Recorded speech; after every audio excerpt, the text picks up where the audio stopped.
Are you tired of repeating yourself to your teen, only to be met with silence, eye rolls, or arguments? You try to keep calm, but at some point the frustration builds, and you end up raising your voice just to get their attention. If this has happened to you before, you're not alone, and you're not a bad parent. The real problem isn't your message, it's how you're starting the conversation. In this video, I'll introduce you to something I call the Preheat Principle. This is a simple but powerful way to warm up the interaction so your teen is actually ready to listen.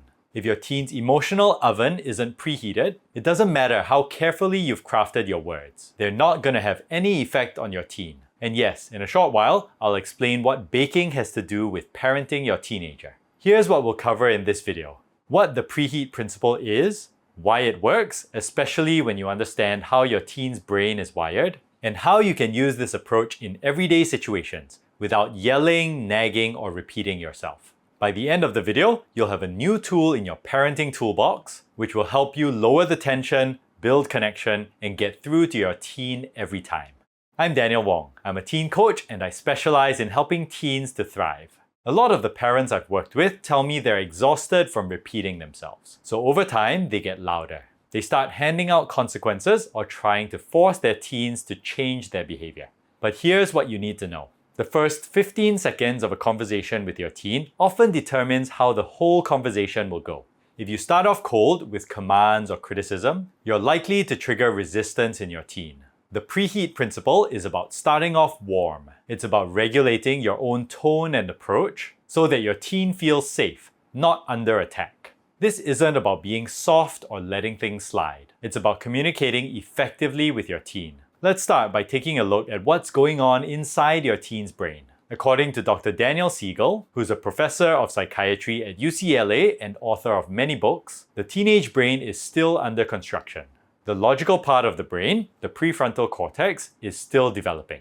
But the emotional part, the amygdala, is fully active. So when you start a conversation with your teen by showing just a bit of annoyance, their brain sees it as a threat.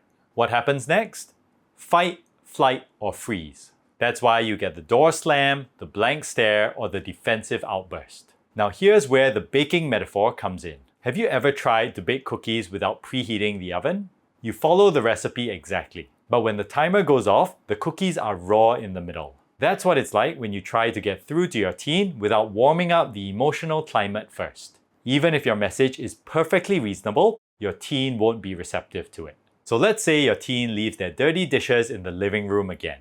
Without applying the Preheat Principle, you might say, "How many times do I have to remind you? Clean up after yourself." Your teen's response? They start arguing with you or they just ignore you. But what if you apply the Preheat Principle by saying something like this? "Hey, I know you've had a long day. When you have a minute, can you please put your dishes in the kitchen sink? I'd appreciate it." Different energy, different result. Your teen may still grumble, but the chances of them actually clearing their dishes are much higher.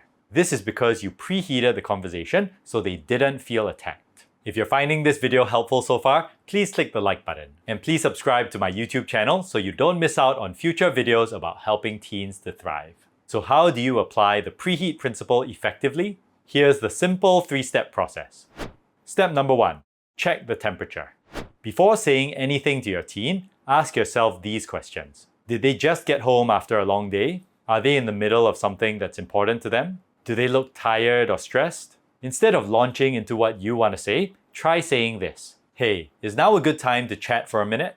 That one question gives your teen a small sense of control. That alone can make them more open to hearing you out. Dr. Lawrence Steinberg, one of the top researchers on teen development, points out that teens are more likely to internalize values when they feel respected, not when they feel coerced. Let's move on to step number 2. Warm your teen up. Start with connection, not correction. Begin with a quick statement that says, "I see you and I'm trying to understand your perspective." Here are a few things you could say. "I know it's been a busy couple of weeks for you.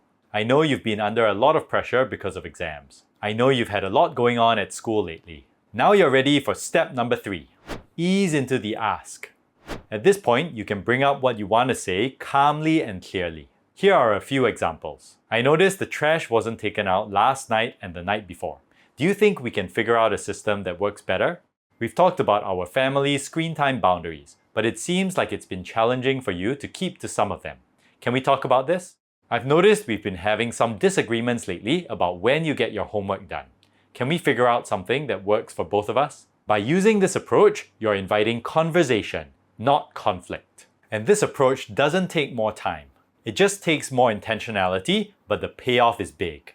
When you use the preheat principle consistently, something starts to shift. Your teen won't just listen more, they'll talk more. Because now you're not just enforcing rules, you're building trust. Now you know how to get through to your teen more effectively. But does your teen lack motivation sometimes? If so, I have a resource for you.